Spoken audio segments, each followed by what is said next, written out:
Hello, and welcome to Music Maps, the Rock and Roll Book Club podcast. In each episode, we use a place as a jumping off point for a conversation about music, anywhere from the obvious to the obscure.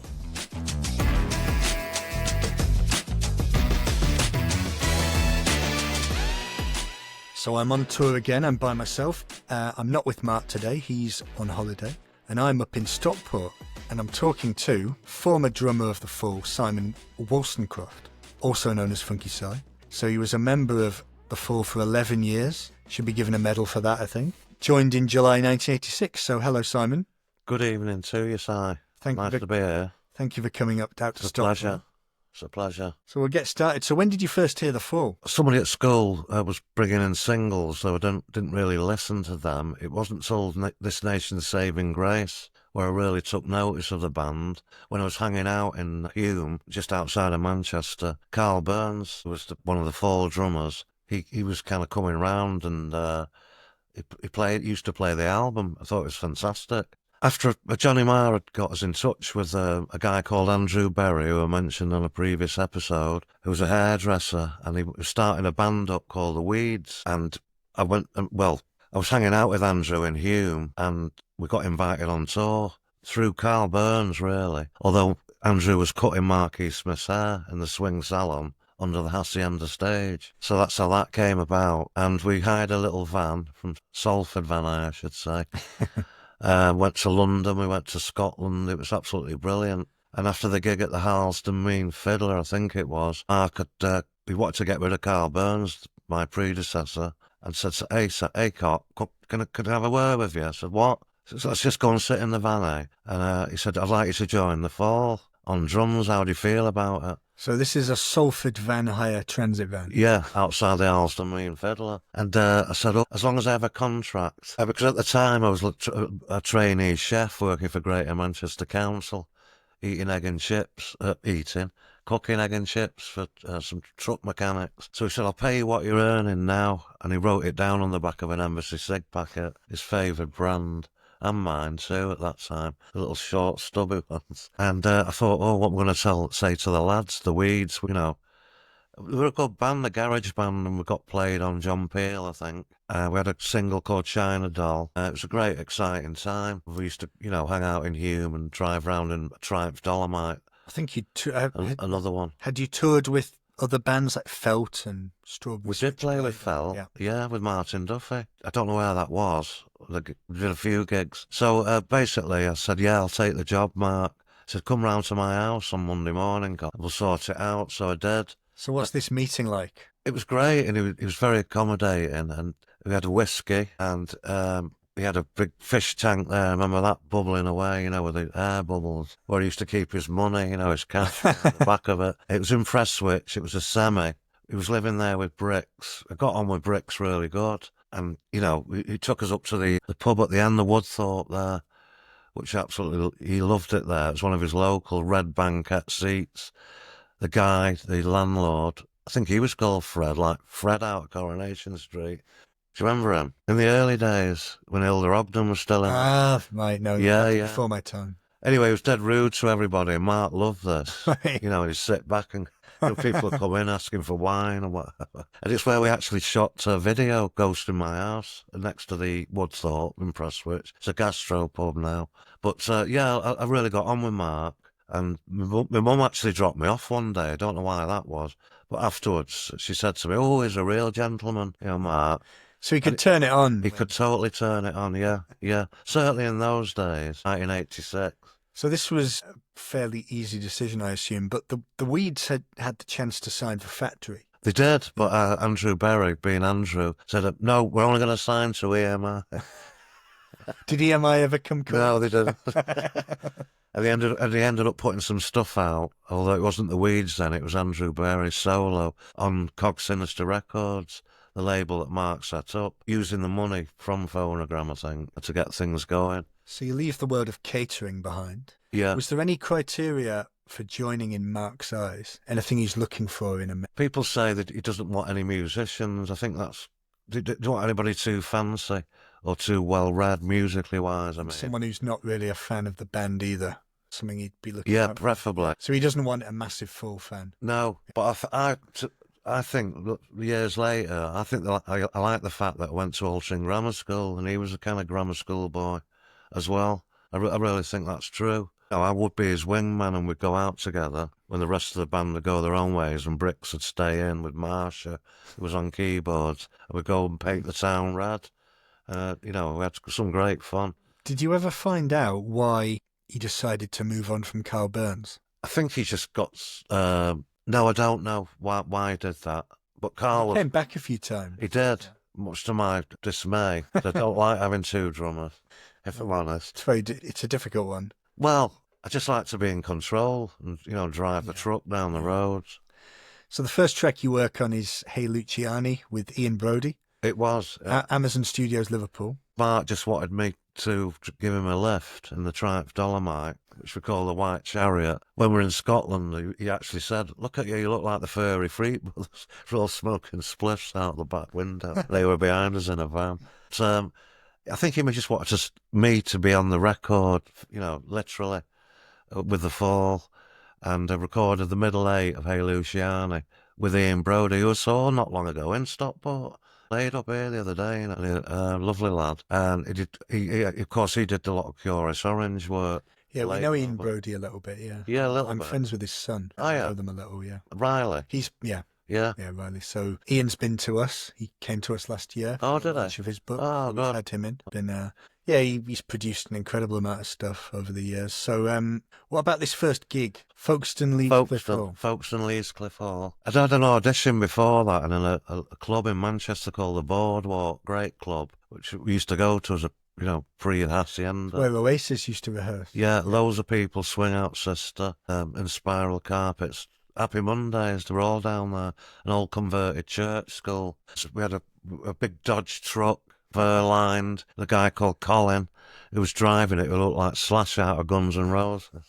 You could hear him coming down the other side. Yeah, it was, I was living the dream. I thought, okay, I missed out on the Smiths, but this is good too. And I tried to make the most of it, and I did. So who else was in the Fall at this point? So it's Mark, Steve Hanley, Craig Scanlon, who I thought was a great guitarist. Craig on guitar. Me on drums, and Marsha Schofield joined up from the Bronx. Lovely Marsha, she's a psychiatrist now. That book where they track down all the ex-members, it's fascinating. Some of them are doing completely different things. Yes, I know, isn't it great, yeah. That was an interesting thing, yeah, for the Guardian it was. So you go down to Abbey Road with John Leckie. Yes. Begin work to what becomes Bend Sinister. Was it the usual fast process of making a full record? Yes. Would you have liked to take a bit more time? I would have done. Yeah. I would have done. But the album opens up with Realm of Dusk, which to this day is still one of my favourite tracks I was involved in with the band. And we did Mr. Pharmacist at that time. That's one of my Which I absolutely love, and they still play it in the Eagle in Salford. The boozer there, great boozer, which I go to quite a lot. Yeah, it was living the dream, really. And we're going to America. We're playing the Festival of the 10th Summer. Yeah. That first summer of '86. Was that at the GMEX? Yes, it was. Celebrating, you know, when punk happened, really, when the Pistols played at the Free Trade Hall. Yeah, I think the Smiths and New Order were there too. They were, yeah. I always remember Morris's thing, you know, the Queen is dead, you know, in a placard on a big broom handle. What's the story behind the credit on the sleeve, John S. Wolstencroft? I think to this day, there was a Simon Rogers involved in the band who played guitar and bass when Steve wasn't for that couple of years. He didn't want two Simons because it sounded too poncy. That's what I think. Two Simons here recording this. Not many Simons where I'm from. No. Not too many. I think I was named after Simon D, the TV presenter from the late 60s. The Fall are doing pretty well commercially at this point. Mark decides to put everyone's wages up to 300 quid a week. Did Mark make every decision? Or was management responsible for anything? John Leonard, who was the manager at the time, I think he had quite a bit of say, but it was definitely Mark, you know, making all the decisions. We're on Beggar's Banquet. We're in London a lot. We're always on the road. It's just great, really good. In the lobby of the Holiday Inn in Glasgow, you find That's out. right, yeah. The Blow Monkeys were on, I think. How did the band split up kind of socially? Because presumably you're not all socialising together. Oh, When I first joined, I was sharing a room with Craig Scanlon, and he used to, with his teeth, grind his teeth at night. He used to keep me awake. Then I shared with Steve for a bit. This was for about only for about a year. Then we all got our own rooms. Steve was great. Yeah, he was always ironing his shirts, at night when we got back from the gig, which I thought was impressive. If you're in the Fall, you've got to iron your shirt. Bend Sinister comes out September of 1986. It's quickly followed by this first US tour. And again, some quite big shows around this time. Do you remember this tour to America? First time in New York City, the Ritz Theatre. It's just off Times Square. And a guy, we went on stage, and the guy goes, "Where's Carl Burns?" I felt terrible, but I just got on with it. Played the Roxy in LA, playing San Francisco with Nick Cave and the Bad Seeds. Yes, I remember a lot about playing with Nick and the Bad Seeds. What were they like? Great, Kid Congo Powers, and I sat with him on a plane a couple of times. I really liked him. Nick was all right as well, and I bumped into him in Sydney, Australia once. Right. When I was with the Fall, years later. He went, "Hey, Simon." Oh, you remember? Yeah, he did, yeah. In King's Cross in Sydney. And then you've got these 2 New Order support slots in San Diego and Irving Meadows. Yes. How did you pass the time on these marathon drives across America? Just sat on the bus, drinking it all in. Did you watch videos or play records? Or... We had to watch Zulu. It was compulsory. Mark made us watch it. His favourite film. So we mentioned Hey Luciani earlier. So Mark had intended this track for use in a play he was writing. He was writing a play about the suspicious death of Pope John Paul I. Yeah. And it actually runs for 2 weeks at the Riverside Studio in Hammersmith. Was it well attended? Yes, it was. It's only a small theatre, though. And I always remember on the first, the press night when the gentleman of the press came to review it. Not quite sure what they made of it, but Mark walking around menacingly with a riding crop and leather riding boots, white Levi's. It was great. We were playing music in it. You're all also cast in the play. Yes, I was a cardinal, a corrupt cardinal in the Vatican. Steve was the Pope himself. Did you have to learn the lines? Yeah, a few, but Lee Bowery helped me so much. It's only half a dozen lines, but it's the first time I've ever done anything like that in front of a crowd. I was petrified, but he was great. He just, made me loosen up a bit. Were the scathing reviews justified? I don't think I ever read any reviews, really. Was it that bad? One thing I read seemed to imply it got some quite harsh reviews. Yeah, it was very hard to make head or tail of actually what was going on, gorillas in the jungle, Martin Baum, and, It's described by Mark as a cross between Shakespeare and The Prisoner. Okay, The Prisoner was something we always watched on the bus. Right. I didn't mind that. And the script was apparently written on beer mats and was delivered to the play's possibly. director. Or embassy fag packets as well, probably. They were the 2 things that you'd use as a notepad. Yeah, that were close at hand, if you got an idea, yeah. So you've got this non-stop schedule now of recording and touring, and the Salford van hire vehicles are replaced by state-of-the-art tour buses. 1 gig around this time was at Elland Road with U2. Do you remember this gig? I do remember playing there. I think me and Steve and Craig drove over there from Manchester, and the Pretenders were on, which was quite excited about. U2, I could take them or leave them. I remember people throwing plastic beer bottles at the Fall when we were on stage. But actually, I thought it was a great gig. I really did. You called in at the last minute to replace... Were we? Right, I'm not sure. Came in to replace World Party. What I mostly remember about it, though, was Craig getting pushed down the stairs by U2 security. Because we were kind of taking full advantage of the, free booze backstage. And it was that booze turn to go on stage, and they had a big, entourage pushing people out of the way. And Craig said, "Hey, I pay your wage." Fusting down these concrete steps. Terrible, and we made a hasty exit. So we never got to see them, or the Pretenders, actually. There's a Ghost in My House comes out as a non-album single, and it becomes the highest charting Fall single to date, getting to number 30. It's not the most left-field Fall cover by any stretch, but any idea why Mark chose that song? He liked Motown, and he did have his own style of dancing. And I went to a Christmas party at New Mount Street, which was the Fall's office, where he made us actually do a shift, all of us. But nobody rang, and there was no there was a fax machine, I think. John the Postman worked there for a bit. Oh, yeah. There was a Christmas do, and Carl Douglas's Kung Fu Fighting come on, and he got up. So he liked Northern Soul, didn't he? Yeah, yeah. Motown, and I was delighted because I knew the song from hearing it on Radio 1 when I was a kid. So you didn't have to learn it. No, I didn't. The North follows close behind, October of '87. What about the video for this? Hit the North. I thought it was a great video. Going to Blackpool for the day at Yates's Wine Lodge. With that showbiz compare. Is it in a bingo hall? I think it might have been, yeah. In Blackpool. Yeah, it was great, and I love that map, whoever did that map, the old worldy map of it, the north of England. I thought it was great. It's when people say to me, oh, The Fall, never heard of them, what songs shall I listen to? I'll say, Hit the North. I think most of the time they like it. Yeah, yeah.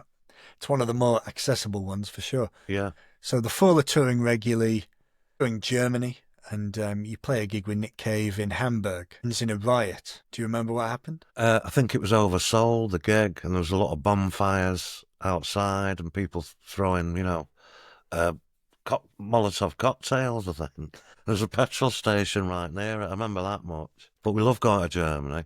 Yeah, it was a regular place for the Fall. We were most popular in Germany, so I believe. Yeah. Frenz Experiment comes out in early 1988. You mentioned how the pace-marked worked at was sometimes a bit of an issue. Would you have spent more time on what you were releasing in this era if you could have done? Absolutely, I would have done. Not my favourite album, Frenz Experiment, at all. You'd have gone for quality over quantity. Yeah, and it was such a shame because we're in a massive Manor Studios, Richard Branson's place in Oxfordshire, and I just wish it had been a better album, that one. So Frenz Experiment's out, and we've got another sort of slightly off-the-wall video in the form of the Kinks cover Victoria. Again, it breaks the top 40, but it ends up being played in the background of the Caff on EastEnders. It did indeed, yeah. Not far from where the video was shot, in the Rotherhithe Tunnel, the staircase. I've driven through that, yeah. Yeah, we've been down that. Not been on the staircase. Right. I've driven through it. It's fantastic, pretty tight. yeah. I thought it was great. That was an enjoyable experience doing that vid down there. And it's, I love it, I think Ken Bruce might have played it before he quit the job at the BBC radio on the show. On the subject of covers, there's this cover of A Day in the Life that comes on this NME charity album. I love this. I did as well. I did, yeah. One of my favourite ones. It's such a choice you would not be expecting. No, yeah. Did it in Brixton, we did, at the studio down there, yeah. So less than 8 months passed before the next album. I Am Kurious, Oranj. So Mark's really getting the albums out fast here, which is loosely based around the 300th anniversary of William of Orange and his ascension to the throne. This time, ballet is incorporated into it. Yeah, isn't that fantastic? So what's the meeting like when Mark tells you he's planning to incorporate ballet? Well, we just kind of didn't think anything of it, It's like, what's he going to come up with next? Which I thought was amazing. Yeah. Not many bands can do that. Very few. So he wanted to incorporate ballet. How was the show when it came? It was quite a lavish show, this. There's people dressed as hamburgers and giant tins of baked beans. And... Celtic football kit. Right, okay. Yeah. Pantomime horses. Connection. Yeah, pantomime horse. And I believe Katie Putrick was in it. She's been to a dancer. Which I only found out that recently when I went.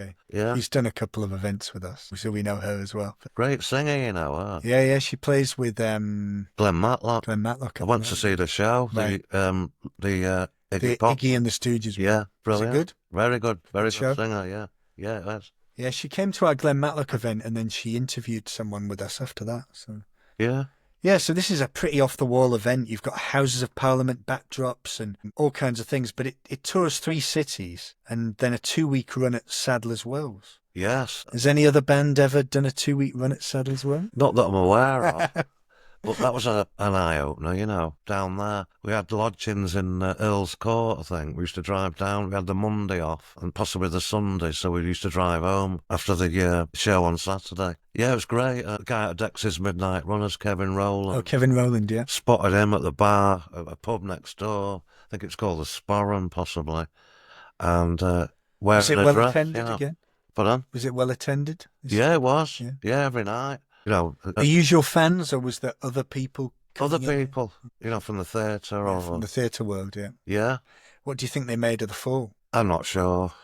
It's just such an it's such a curveball idea. But the ballet dancing was really good because Yeah. you didn't like the fall. So you've got your ballet dancing fans, you've got your theatre Yeah. people, full fans. Something for everybody. Exactly. Yeah. So there's a bit of a quiet period follows here, and you relocate into Manchester city centre. Was the whole Manchester scene just starting at this point? Late 80s? Yes, late 80s. So the ballet was in 88, was it? Yeah. So by that time, 89, the Roses and the Happy Mondays were all coming up. The Haciendas, packed out every night. I'm living in India House on Whitworth Street, just round the corner. So this is all on your doorstep by this point? Yeah. And people were, knocking on the door all times of night. Can we come in, after the club? Mark's sister did it that once, actually. I said, no, you can't. It's a bit of a drawback in some respects, living that close, maybe, for that. Yeah, the fire alarm was always going off. There Right. was somebody was setting it off every night, which got a bit of a pain. Who else lived in India House? Ian Brown did for a bit. Noel Gallagher did. I think Noel Gallagher wrote Live Forever there. Did he? I think so. Yeah. I think I've heard him It's say. an interesting place, It was a Northern Counties housing. Is it like a place. tower? Was it a... It was an Edwardian warehouse. Right. About 5 floors. I was on the second. Had a great flat on the corner. When they were doing it up, I went to have a look. I said, "What's going on here, mate?" "Oh, it's going to be flat." So I got in there. Did Mark think it was all a fad, this whole Manchester Yes, scene? of course, he didn't want to be connected with any of these bands. As I mentioned previously, with Ian Brown, spat in the club they had. And he used to say to me, Mark, "We're not like them, Simon. We're the Fall, We're from Salford. We're not from Manchester anyway." But I think the Fall signed to Fontana off the back of it, so Did they? I've had some kind of connection with it. Right. I think Martin Brahma replaces Brick Smith for the Extricate album, but he's not around for long in the end. So what happens on this trip to New Zealand? Martin and Marsha got sent home. I thought they got sent home in Australia, actually. I think it starts in New Zealand and then goes to... Oh, does it? Right, okay. I always get this wrong. It's a long time ago. It's a tour of Australia and New Zealand. Yeah, okay. But I think the actual incident happens in New Zealand. Okay. I don't know what broke the camel's back, but I do know that Mark didn't like the fact that Martin had his own room in a Right. hotel like we all did. Right. He wasn't using it. He was in with Marsha. Right, so So- they were So there was a sharing bit of the same jealousy or room. what, I don't know. I don't know about that. But I do remember being with Marsha. We went to the Rotorua mud pools, on a day off. And she came with us. We were flying back to London. Martin had already gone, I think. But Martin did make it a bit more funky with the telephone thing, which I love. One of my favourite things I played on with the Fall. So it was going in the right direction as far as I was concerned in funk terms. But then it would go back again. Yeah. Yes, it wouldn't stay that way for long. So No, it wouldn't. in the wake of this, the band slims down to a 4-piece for the Shift Work album, and this features an opening track with a writing credit for yourself. Is this one of your first writing credits? Yeah. Not my only one, though. Free Range actually wrote the music for. We'll get onto Free Range. Yeah. I think we did So What About It in Sheffield with Robert Gordon at his studio, FON Studios. Talking about that on the Pope episode too, FON. Yeah. That's involved in that as well. Oh, it's great. Great little place. Did some of the long-term Fall fans prefer the stuff before Bricks when it went a bit poppier? They preferred the earlier material? Yes, that's definitely true. Dave Bush comes in at some point. What does he bring? He into the brings Fall? dance and synthesizers. In fact, we used to go to his house just up the road from where we are, quite regularly, a couple of times a week, and write with an Atari computer, I think they were called. He did change the sound, and Mark loved it at first, and I did too. At first, so not for that long. Mark loved it. Well, He loved it for a while. He then got involved with Julia Nagel, who was also Stockport resident, and basically Dave got pushed out, really. It's a shame. So you move out of the city centre early 1991. Is this when the whole gun violence thing in Manchester was very prevalent? Yeah, it was. Yeah, it was always in the papers, Gunchester. Yeah, Mark came round once to the terraced house I had in Levenshulme. Great, I like Levenshulme. Oh, it's just like being in Coronation Street. I loved it, Came to check up on me, see my living conditions. He did care about me for a bit. For the first half of my tenure, it was great. Yeah, I mean, so commercially the Fall are still doing pretty well in the early 90s. This point's illustrated by the band taking their own hairdresser on tour. Whose idea was that? Probably Mark. Although it wasn't Andrew Berry, the hairdresser. It was Mike the haircut. Mike the haircut. Yeah, Mike Picktree. Sounds like a gangster. Yeah. He must have been in Goodfellas as He well. also did replace the batteries. By this time, Mark had got a radio mic. And so part of his gig was to change the batteries every night for her. 'Cause he used to wander often, saying leave it on, switched, and the batteries would run down. There's a few people who are kind of coming on the tours at this point. Such as? Charlie, a Cambridge professor. Yes, Charlie, I remember him now, yeah. How does a Cambridge professor end up on the Fall tour? Well, a lot of academics are into the Fall. Yeah. I've been to a Yeah. symposium. Is it a symposium? That, isn't it? In Limerick about that, yeah. JR, is that a friend of... JR was a friend of Mark's from Prestwich, who did the T-shirts. Right, so he was selling the merch. Yeah. Charlie the Cambridge professor did make me laugh, I must say. Yeah, I think Mark liked it that it was from Cambridge, because Mark was a bit of a Walter Mitty character. And he did say he had connections in MI5, because when we went to Tel Aviv once, he said, listen, I've had inside info. You sure you want to go, lads? This is at Manchester Airport. And obviously, I think at this point there's also a catering group that are travelling. Yeah, we had caterers, yeah. And in some cases, some of them are getting paid more money than some of the band members. Totally. How does this end up happening? Well, they should see how much they earn nowadays. So phonogram. Thing is, we were getting provided. a retainer. Right. All this time from when I first joined, right, so when I quit. Another prominent co-write credit comes up, Free Range, as we mentioned before, from 1992's Code Selfish. This ends up being the highest placing non-cover full track in the charts. You must be quite proud of that. I am proud of that. But the first version of it we did, which was in Kelvin Grove in Glasgow at Deacon Blues Studio, was fantastic. But he made us redo it. So the earlier version... It's absolutely brilliant, right. Yeah. So does it exist, or did it ever... Well, Dave Bush's might have got it on an old hard drive or something. But he took us to London to re-record it. And it was just, again, we just rushed into it after we'd spent, a good amount of time working on it. It was brilliant. It was too slick for Mark. So the latest of many label changes. The band's on Phonogram at this point, who I think are footing the bill for these caterers. Yeah. The deal's suddenly terminated early. Do you remember what happened? Yes, I do.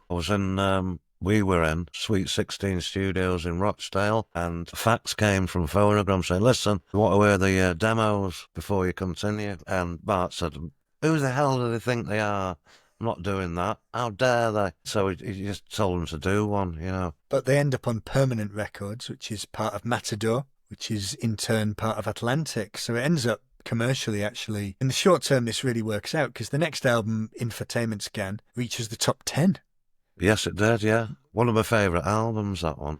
Any highlights from that one? Well, Lost in Music. I don't know, was that on it? Again, another cover, Sister Sledge. But by now, even though commercially it's going quite well, are the cracks starting to appear behind the scenes, or for you personally? For me personally, yeah. Carl had come back in, which I wasn't that happy about, but I did like Carl. And he started off just turning up with a floor tom, a snare drum, and a cymbal, and a cowbell. And I didn't mind that. But then he started bringing in the whole kit. And, at the end of the night, he'd disappear, and not help anybody, load it under the bus. But I've now got an 8-hour journey across the prairies of America. I mean, the band seem to have burned through tour managers. You tear through tour managers and staff generally. Yeah. There's people coming and going all the time. But there's a gig here with Suede in Glasgow, an unsigned Suede. How did they react to being around Mark? Scared of him, yeah. They were very young and they were trying to stay away from him. I do remember him hanging about, that Brett Anderson, in Glasgow. Was it Glasgow? Yeah. Right. Glasgow City Hall. But it's the same with Jarvis Cocker, Mark. He was aware of him knocking about earlier on and dressing like him and would totally ignore him. Just like he won't want to meet John Peel when we played at Peel's 50th birthday party with House of Love. I mean, the amount John Peel did for the Fall. But... I know, but that's just Mark, he didn't want to ruin the, So Mark's becoming, you and Mark are having a few more problems at this point. Was there an incident after your mum passed away? Yeah, we had a fight in Athens, Greece. My mum had passed away, and Mark, at the sound check, said, just get over it, will you? And push the cymbal stand, the cymbal crashing in. So I leapt up and I saw Rad and started punching him, and Steve broke it up, Steve Hanley, and Mark said, that's a sacking offence, isn't it, Steve? To which Steve to his credit, replied, "Well, you started it," which he did. That's good. It was all forgotten. I did have another tussle with him around that time in Germany. Was he a good fighter? No. I can't No. imagine he would be. He did like to portray himself as a dock worker, but he was actually in the office. Not an authentic docker then. No, but he must have observed, the dockers. And I think Eddie... You watched them through the window. Yeah, basically, yeah.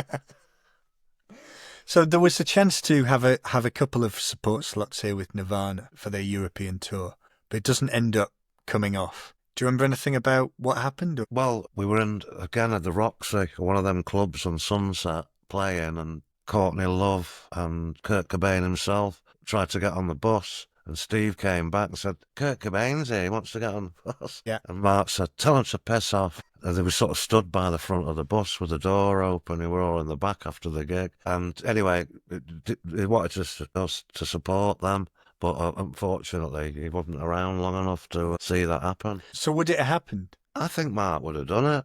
I do. Had Mark's behaviour not turned it sour? I think that's why I liked her.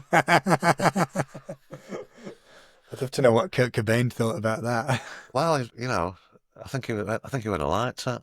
Yeah, you never know. You never know, do you? No. So the Middle Class Revolt, Cerebral Caustic albums, moving into 1995, and by this point it's almost a revolving door of members coming and going. Yeah, it was a bit. And Carl had come back. I'd gone away on holiday to Tunisia. Come back, went to Steve's to find out what was going on. No mobiles, even in '94. Oh, they're in a residential studio in Wales. I thought, oh my God, I bet Carl Burns is playing there, and he was when I got there, screeched up.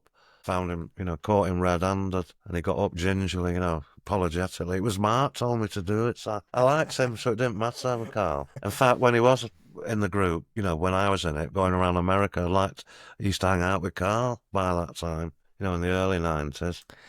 Yeah, there's many lineup changes. Brick Smith comes back for a brief period. And wasn't very long. Craig Scanlon leaves. I mean, he's a long-serving member. Yeah. He's off. Dave Bush leaves and joins Elastica. So there's a lot of change going on there. Tell us about, I really found this really funny, Mark E. Smith's bonfire party that he held at his house. You say it's funny, you shouldn't really laugh, but Mark invited us round for a bonfire round in Prestwich in the semi in the back garden. Load of wood there. Carl doused the whole thing with neat fuel. It went up, woof, and Mark... So he's put way too much fuel on there. Yeah, and Mark had a seizure as a result. Oh, right. Well, yeah, and he got to take the ambulance. Singed hair and eyebrows. Yeah. And on fire. But the party went on.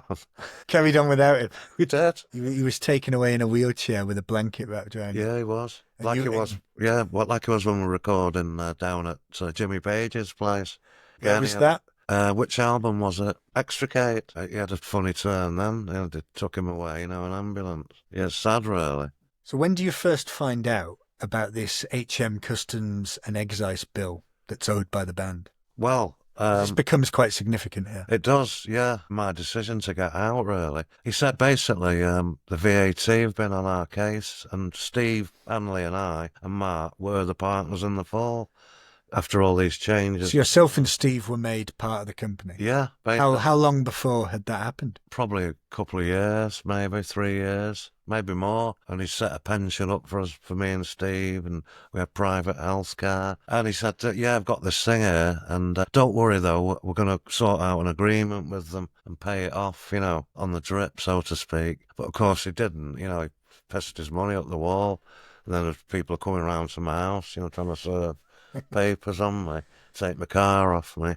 £32,000. It was, yeah. It doesn't seem a lot now, but it was to me then. Still a fair chunk of money, though. Yeah. You're not expecting it? No, I wasn't. You haven't planned for it? For about a year, he said he was paying it, and he wasn't. So we had a meeting in Manchester city centre with the creditor and spelled it all out. And that day I announced my retirement, from the band. So thanks a lot, Simon. I've took you around the world, which is true. But I'd had my daughter by then, Emily. Yeah, so it was getting towards the end, obviously. Just before we get to that final departure, we mentioned Brick Smith has come back in. She leaves after a disastrous gig in Motherwell. And that there's another car crash of a gig that I have to ask about in South Shields, because that's where my mum's side of my family. That's right. So I'm up there. South Shields doesn't come up that often when you're talking music. No. So I've got to ask about this gig. All I remember is we were going on dead late because Mark wanted to. And An hour and a half late. yeah, people going mad, and getting drunker and drunker. And I remember the police coming. Was that after the Motherwell gig, Yes. Because that was horrible as well. 60 people at the Motherwell gig. Really? Apparently. It was a bad tour, that, really bad. All sort of council buildings were playing. It wasn't your normal rock and roll venue. Because they wouldn't touch us, I don't think. Because of Mark's reputation for, A, either not turning up, or B, not even singing and just being drunk. Was there a lot of gigs being cancelled? Mark not turning up? Yeah, one or two, yeah. Which is why we Once you've done that a couple of times, I know. It's hard to recover. Yeah, sure. And also, I don't think the music was as good by that time. It was better the mid-80s to, The glory days have passed. Which is what Mark said when we got thrown off Phonogram. The glory days are over, lads. When we were in Sweet 16 recording. Are the band members still on retainers, or is that coming to an end too? I got a retainer right up to about the last year or 6 months, and that stopped. And he was still carrying on, Mark, with his funny ways. And I just couldn't do it anymore. So I was driving a cab at night. So you started taking other jobs? Yeah. Was anyone else in the band taking other jobs, or? No, I don't think so. But Mark did notice this thing there where a taxi plate would normally hang, but I'd taken it off at the back of this Audi 8 he had outside the studio. I said, what's this? So with the commercial peak of the fall in the rearview mirror, Steve Hanley has acquired a battered blue VW transporter van. He did. The days of the luxury tour buses are gone. Did Mark ever acknowledge, you mentioned there that he said glory days are over. Did he ever really acknowledge this decline, or did he just... He's just going on with it, but I think he was going into decline. As time went on, it was getting worse and worse. Yeah, I'd be surprised if he addressed it directly. And of course, it did come to a head on the Levitate album, I think, when we were recording that in London. Yes. At Edwin Collins' place. Yeah, so Levitate's your last album with The Fall. Your final 2 gigs with The Fall take place at Gillies Rock World, Manchester, May of 97, with a ticket price of £9, which strikes me as... It's quite a lot then, wasn't it? That strikes me as quite good value. 97. Is that expensive for 97? I suppose it'd be £20 now, wouldn't it? I was a teenager then. Yeah, so. Not too bad then. But this was a few months before your eventual departure. Can you remember this final gig? At Rockworld. Gillies Rock World. Yeah, no, but I do remember the support band, Solar Race, which is another band I was involved with in the early 90s. They weren't called Solar Race, it was Ailey Bradley. So you're starting to see, though, that there's some other bands out there and that sort of thing by this point. So this last album, Levitate, it's being made in London, as we said. Things turned sour. What was the last straw for you? The last straw was Julia Nagel walking in. Now, he had a nice hotel room overlooking Regent's Park. Steve had this flea. It was next to Lord's cricket ground. Yeah, that's it. Yeah, it was at Lord's. Yeah. And she came and said, right, drop everything you're doing. Mark says we've got to just do my songs. That's all we're doing. And we've been there for about 3 or 4 days, working on bits and bobs, with Simon Spencer and... Kia engineers, producers, who did the song Inch with Mark after that. But that was the final straw for me. So you and Steve are in this bedsit in West Hampstead. Yeah, we were, yeah. Well, they're living it up at Lord's cricket ground in Regent's Park. No wonder you wanted to leave. Well, it was always equal, up until then, suddenly. So you walk out then, and did you resign from this partnership that we discussed where you were? Yes, I did, at this meeting in Manchester City Centre. And I felt bad about it, but I'd had my daughter. It was simple as that. How did Mark respond? He said, you did mention thanks a lot, Simon. I've took you round the world, I have, It was a bit embarrassing, but I had to get out. The money had dried up. Did Steve Hanley try to convince you to stay, or? He did. But I just didn't fancy it at all. Did you ever consider... We weren't making any money, yeah. And I didn't like the stuff we were doing, to be honest, by that time. The material, the recording, whatever. So you picked up your drum kit the next day, and did you see Mark again? Not for a long time. Between then and when he passed away, I've seen him about 3 times, but it was always dead cool. In fact, I saw him at a Frank Sidebottom memorial gig at Jabez Clegg in Manchester. Frankfest? Yeah, that's it. And I played there with Jez Kerr, I think, a certain ratio. And we just crossed like ships in the night. And you all right, Cock? How you doing? And the next time I saw him was in the King's Arms in Salford. And again, he was really nice. And I got my partner Lulu then, and he was kind of giving her this nod of approval because she was from Blakely, North Manchester, which is where he is now, in the crematorium. So that got the seal of approval. The North Manchester. Yeah, it did, yeah. So tell us about the House of All that you've got going now. Okay, well, I never got to know Martin Bramah when he was doing that world tour with us, the one who got thrown off. Didn't see him for about... He wasn't around very long. No, he wasn't. I didn't see him for, I don't know how long it is, 30 years, let's call it, 20 years, I don't know. And then one day, when I was trying to poach a keyboard player, John, who's Blue Orchid's keyboard player, and he said, do you mind if Martin comes for a drink in Chorlton, there where we live? Not at all, and he was there, and we called a meeting after that with me, Paul and Steve. Said, we've got starting this new band, we're going to call it House of All. We're all going to be equal in it. So nobody's the boss or whatever. And we just thought we'll give it a go, And he booked a studio. We had nothing at all, no material. Went in, came out with the first album, House of All. Second one, Continuum. Again, no problem. We've got nothing prepared, nothing at all. Just coming up with it on the spot. And we've recently done a third one. Same studio in Ancoats, not far from Decibel, but in Hope Mill, this one. And it's great, we've been doing some UK dates. Whenever House of All are touring, our timeline on our Rock and Roll Book Club social media is always full of people who are at the gig. Really? Yeah. Well, we're quite well suited to the fall. And it's great, It's really good. I like the way Martin works. Yeah, that's brilliant. So, anything else that you're up to at the moment? I've got another band, Lucigenic. We've been doing an album, which is great. I've been doing that on and off for about 5 years. And a single out by this aforementioned Ailey Bradley project, which just features Andy Rourke on bass and Martin Duffy on guitar. You can get it on Bandcamp on vinyl. It's only a few copies left, though. You have to hurry up. Any plans to make a play out of any of these records? A play? A theatrical production? Not really, no. Like Mark did? I'm not that forward thinking like Mark was. Brilliant. Well, there we go. Well, thank you to Simon for coming in and talking us through the fall. It's the second time we've talked about the fall. We have got Paul Hanley in our archive too. So yeah, we'll be back. One thing that's really important for us here is if you could leave a review wherever you listen. So if you're Spotify, Apple, it really helps us if you can leave reviews. So yeah, thank you very much. Thank you, Simon. See you next time.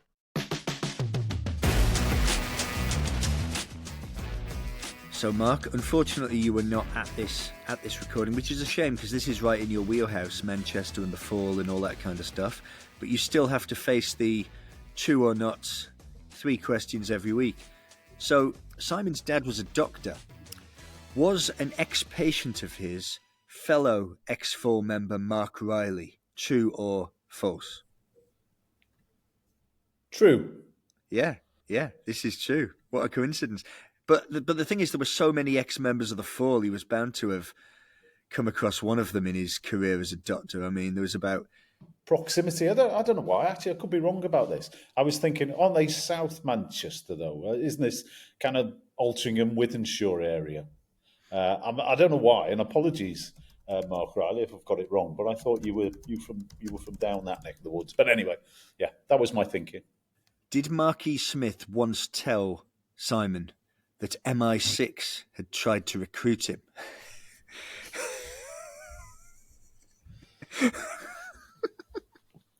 Is this silly enough to be true, or is this just too outlandish? I can't envisage a scenario where MI6 would actually be thinking of getting Marquis Smith. Of course, they travelled in Germany and would have gone to East Germany, so there's a possibility. But no, it doesn't feel right to me. So I'm going to say no, but I think Mark would have certainly had opinions about MI6 and others. Apparently, this is true. It is mentioned in the book. So yeah, MI6, he just mentioned one day that MI6 had tried to recruit him. So there we go. I wonder what happened at that meeting.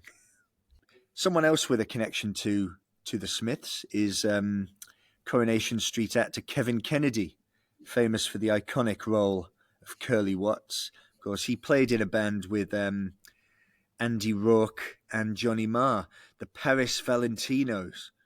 He later released a single, Bulldog Nation, with his band Bunch of Thieves.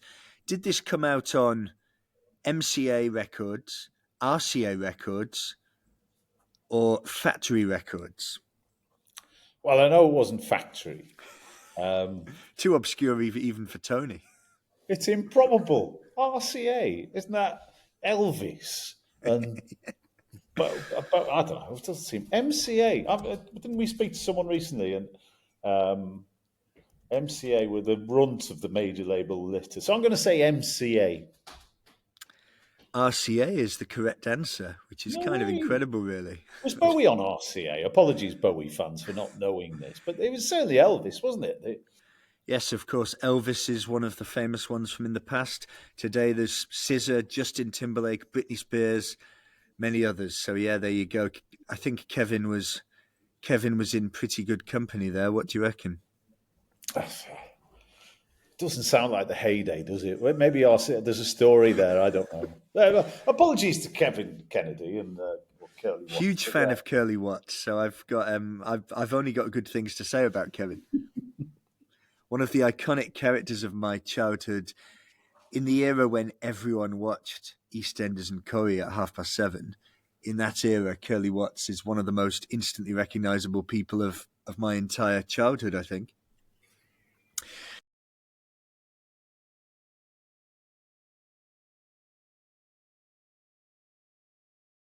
At the end of each episode, we each recommend something. It can be a recent discovery or something you've liked for a long time. I will let you go first, Mark, seeing as you're always prepared. Kimi Antonelli. Now, Kimi Antonelli, I can see from your bewildered look, is a Formula One race car driver.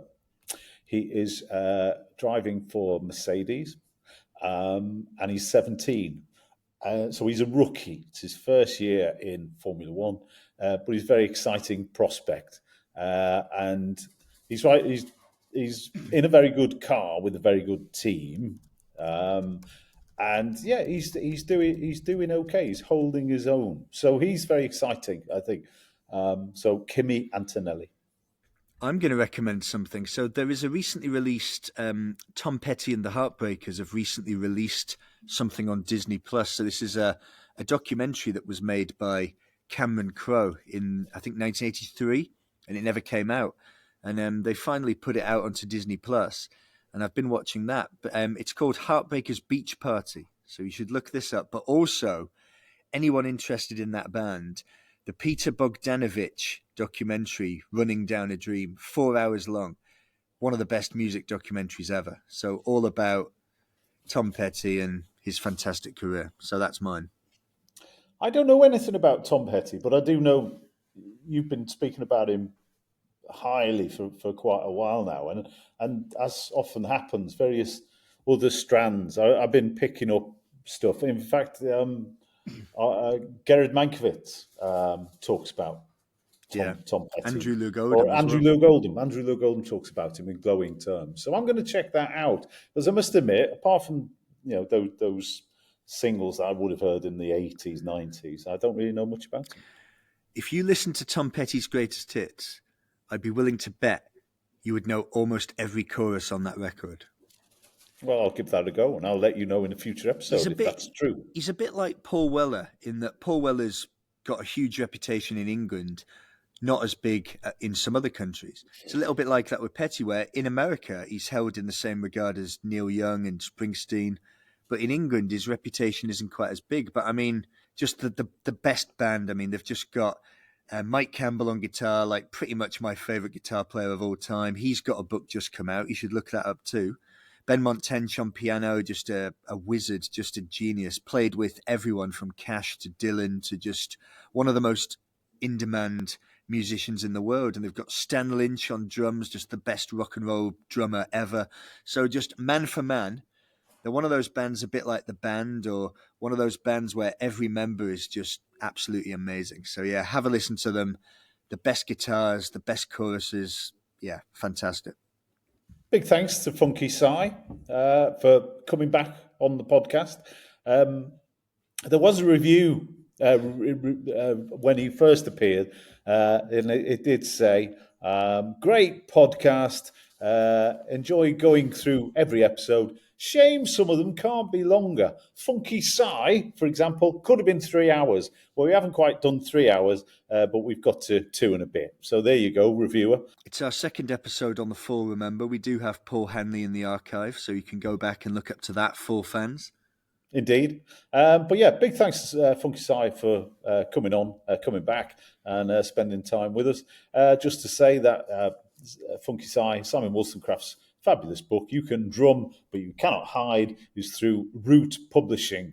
Available now, and everyone should have a copy on their shelves.